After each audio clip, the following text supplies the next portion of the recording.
फिलिस्तीन के cease fire को लेकर एक बड़ी खबर आ रही है। इजराइल ने अपनी हार मान ली है और वो चाहता है कि ये सीज फायर जो है उसको आगे बढ़ाया जाए। आपको पहले ही बता दें, 1 पर 3, एक फिलिस्तीनी को छोड़ा जा रहा है, तब 3, एक इजरायली को छोड़ा जा रहा है, फिर 3 फिलिस्तीनी छोड़े जा रहे हैं। अभी भी दर्जन भर से ज़्यादा इजरायली बंधक हैं, लेकिन उसके बाद इजराइल चारों तरफ से फंस चुका है। खाड़ी देशों का दबाव है, दुनिया के 145 देशों का दबाव है और वो अब खतरा नहीं मोल ले सकता है और वो सीज फायर को आगे बढ़ाना चाहता है। नमस्कार, मैं शंभू कुमार सिंह और आप देख रहे हैं नेशनल दस्तक। इजराइल की पूरी दुनिया में पोल पट्टी खुल चुकी है। उसकी बदनामी की ऐसी ऐसी कहानियां आ रही है जिसकी आप कल्पना नहीं कर सकते हैं। खुद इजरायली मीडिया जिस हिम्मत और तेवर से खबरें दिखा रही है, आप सोच नहीं सकते हैं। एक इजराइल का टेलीविजन चैनल है टीवी 13, चैनल 13 जो है, उसके जो एक विदेश जो सेना के एक्सपर्ट एंकर है, वहाँ बैन किया हुआ था। इजराइल ने बैन कर दिया था कि कोई इजरायली जो बंधक आ रहे हैं उनसे बात नहीं करेगा, जो फिलिस्तीनी बंधक छोड़े जा रहे हैं उनका स्वागत नहीं होगा, उनसे कोई बात नहीं करेगा, वो मिठाई नहीं बांटेंगे, गाड़ियों को ढक के ले जाया जाएगा। लेकिन इस सब पहरेदारी के बावजूद खुद इजराइल की मीडिया ने इजरायली बंधकों से बात की और उन्होंने बताया है कि हमास ने कितने शानदार तरीके से उनको रखा था, उनके साथ कैदी जैसा व्यवहार हो रहा था, बढ़िया खाना और बढ़िया सब कुछ बढ़िया था। लेकिन ठीक इसके उलट जो सोचिए, जो फिलिस्तीनी कैदी हैं वो जिस तरह के आरोप लगा रहे हैं, जिस अमानवीयता के आरोप लगा रहे, इससे साफ है कि बेंजामिन नेतन्याहू बेनकाब हो गया है। और अब बेंजामिन नेतन्याहू के खिलाफ वहाँ की मीडिया, वहाँ की आम जनता पीछे पड़ गई है और उनको लगता है कि इस सनकी शख्स ने अपने सत्ता के लालच में पूरे देश को युद्ध में धकेल दिया, मानवता को खतरे में डाल दिया है।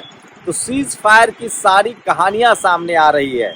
एक खबर आ रही है कि किस तरह से इजरायली फौज ने बैक फायर नहीं किया, उसके बाद पूरा बटालियन ही लौट नहीं सका और वो मौत के शिकार हो गए। खबर ये भी है कि इजराइल के जो टैंक हैं, जो बर्बाद 381 टैंक इजराइल में गजा पट्टी में गए थे, उसके बाद 11 टैंक ही वापस हुए हैं। सैनिकों का पूरा बटालियन पता नहीं चल रहा है, अपने ही सैनिकों के लाश को वो नहीं ले रहा है, टैंक नहीं ले रहा है। इसका मतलब है कि वो अपना जो सो कॉल्ड सुपर पावर की जो छवि थी उसको बचाने के लिए इजराइल अब तमाम झूठ बोल रहा है। लेकिन कैमरे की नज़र से कौन बच सकता है?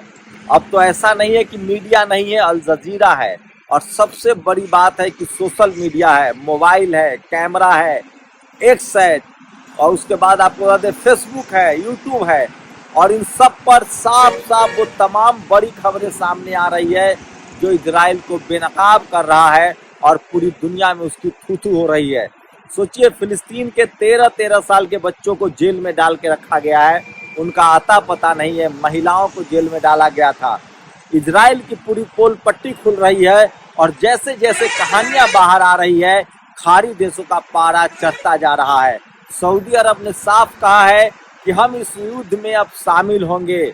वहीं ईरान लगातार हमले कर रहा है, हिजबुल्लाह हमले कर रहा है, हूथी हमले कर रहा है, ये बात साफ है। लेकिन सोचिए, नफरत, ये जो इस्लामोफोबिया से नफरत है, धर्म के नाम पर नफरत है।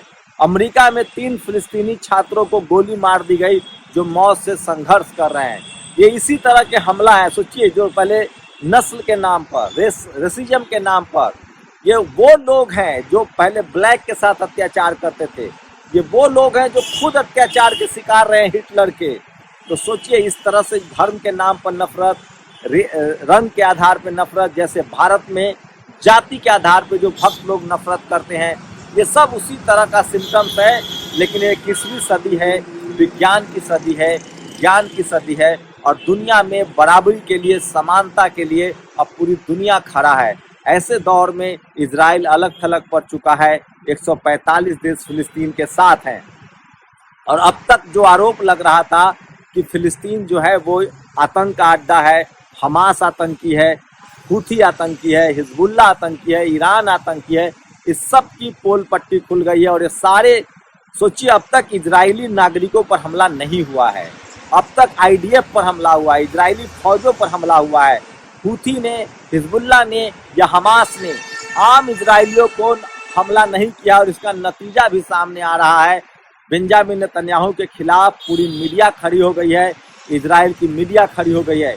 यहाँ तक कहा जा रहा है, जो उसका सैनिक परिषद है, युद्ध परिषद ने कहा है कि पूरी तरह से हम अब फिलिस्तीन पर अपना दावा खो चुके हैं, गंवा चुके हैं और ये युद्ध इजराइल हार चुका है।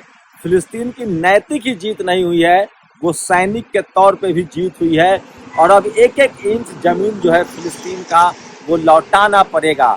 मैं फिर कह रहा हूँ, 45 दिनों के इस तांडव ने, इजराइल ने जिस तरह से हमास को, गाजा पट्टी को बर्बाद किया, हमास पर जिस तरह से उसकी कोशिश थी कि कब्जा कर लेंगे, वो सब कुछ धरा का धरा रह गया है।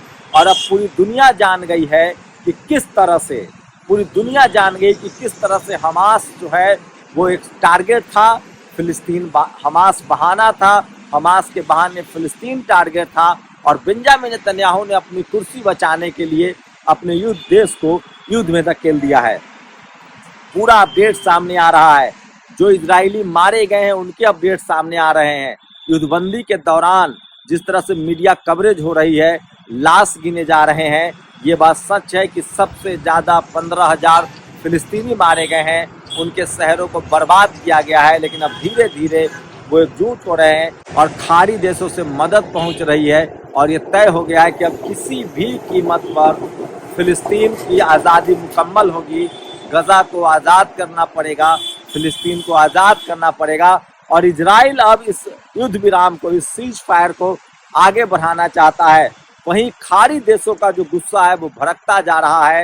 हिजबुल्लाह लगातार हमले कर रहा है, ईरान लगातार हमले कर रहा है, हूथी हमला कर रहा है और इजराइल के पास अब कोई चारा नहीं है।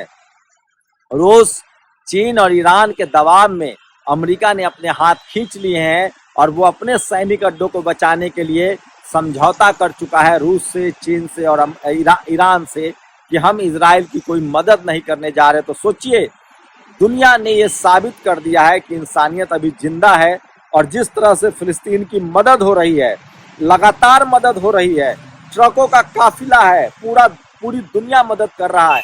500 ट्रक रोज फिलिस्तीन में जा रहे हैं राफा बॉर्डर से और खाड़ी देशों के लोग खुद पहुंच रहे हैं और वो तमाम बर्बादी के जो निशान है उसको लोग दुनिया भर में सोशल मीडिया पर शेयर कर रहे हैं। मैं फिर कह रहा हूं, जिस तरह से गजा के प्रति, फिलिस्तीन के प्रति लोगों ने हिम्मत दिखाई है, भावना दिखाई है, 1 या 2 महीने में ही गजा खड़ा हो जाएगा, फिलिस्तीन खड़ा हो जाएगा। लेकिन इसकी बड़ी कीमत इजराइल को चुकानी पड़ेगी और उससे भी बड़ी कीमत बेंजामिन नेतन्याहू को चुकानी पड़ेगी। आज के डेट में भी ट्यूनीसिया में सबसे बड़ा प्रदर्शन हुआ है, अमेरिका में प्रदर्शन हो रहा है, तो दुनिया के तमाम देशों में इजराइल के खिलाफ प्रदर्शन हो रहा है और इजराइल जो है, इजराइल के खिलाफ प्रदर्शन हो रहा है, फिलिस्तीन के समर्थन में प्रदर्शन हो रहा है और इजराइल ने अपनी विश्वसनीयता खो दी है, फिलिस्तीन ने सबकी सिंपैथी ली है और यूनाइटेड नेशन से लेकर पूरी दुनिया में फिलिस्तीन के नाम पर लोग एकजुट हो गए और उनको लगता है कि पिछले 75 सालों से फिलिस्तीन को सताया जा रहा था मीडिया के दम पर। तो सोचिए, पैसे, पावर और मीडिया के दम पर इजराइल जो अत्याचार कर रहा था उसका अंत होने लगा है। फिलिस्तीनी अब फिर से एकजुट होने लगे हैं, लेकिन वो तय कर चुके हैं कि हमें जो भुगतना था, हमारी जो बर्बादी होनी थी वो सब हो चुका है और हमें आज़ादी से कम कुछ भी नहीं चाहिए।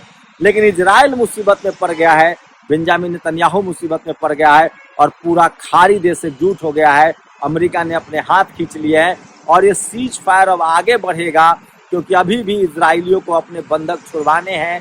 फिलिस्तीनी भी चाहता है कि उसका बंधक छूट जाए, लेकिन एक बात साफ है कि जहां इजराइल ने निर्दोष को मारा है, हमास, हितू और हिजबुल्लाह और ईरान ने सैनिकों से लड़ाई की, इसका मतलब है कि युद्ध के नियमों का पालन इजराइल ने नहीं किया है, आम लोगों को मारा है। हिजबुल्लाह, हितू और हमास ने, ईरान ने युद्ध के नियमों का पालन किया है और इसीलिए पूरी दुनिया में किरकिरी हो रही है। और जिस तरह की रिपोर्ट्स आ रही है, जिस तरह की कैजुअलिटी हुई है, जिस तरह के इजरायली फौज मारे गए हैं, उसके टैंक बर्बाद हुए हैं, उसके बाद इजराइल उसको एक्सेप्ट भी नहीं कर रहा है। लेकिन इजराइल की मीडिया खुद अब सीधे सीधे बेंजामिन नेतन्याहू के खिलाफ है और वो आरोप लगा रहा है कि बेंजामिन नेतन्याहू ने युद्ध में देश को धकेल दिया, देश को बर्बाद कर दिया है। तो एक तानाशाह हिटलर था जिसने जर्मनी को बर्बाद किया था, पूरी दुनिया को बर्बाद किया था, सेकेंड वर्ल्ड वॉर का कारण था। एक तानाशाह बेंजामिन नेतन्याहू है जिसने अपनी सत्ता के लिए न सिर्फ फिलिस्तीन को बर्बाद कर दिया बल्कि अपने देश को भी मुसीबत में डाल दिया है। एक बड़ी पंचायत हो सकती है, सीज फायर बढ़ सकता है और फिलिस्तीन अपनी आज़ादी की तरफ बढ़ रहा है, जीत उसको मिल गई है और शायद ही अब इजराइल की कभी हिम्मत होगी तो वो फिलिस्तीन पर हमला करे। तो सीज फायर के तीसरे दिन की ये कहानी है और जैसे जैसे एक एक कैदी बाहर आ रहे हैं फिलिस्तीन के, वो सारी कहानी बयां कर रहे हैं। कोई 12 साल से, 15 साल से, 10 साल से, कोई 8 साल से, 7 साल से, एक एक साल जो लोग जेल में बंद रहे हैं वो जैसे जैसे बाहर आ रहे हैं वो इजराइल की क्रूरता की कहानी, इजराइल के आतंक की कहानी पूरी दुनिया को बयां कर रहे हैं और पूरी दुनिया इजराइल पर शर्मसार हो रहा है, मानवता पर शर्मसार हो रहा है और इजराइल पर थूक रहा है और इजराइल की पोल पट्टी खुल गई है। भारत में कुछ भक्त हैं जो इजराइल के साथ हैं, दुनिया का सिंगल देश अब इजराइल के साथ नहीं है।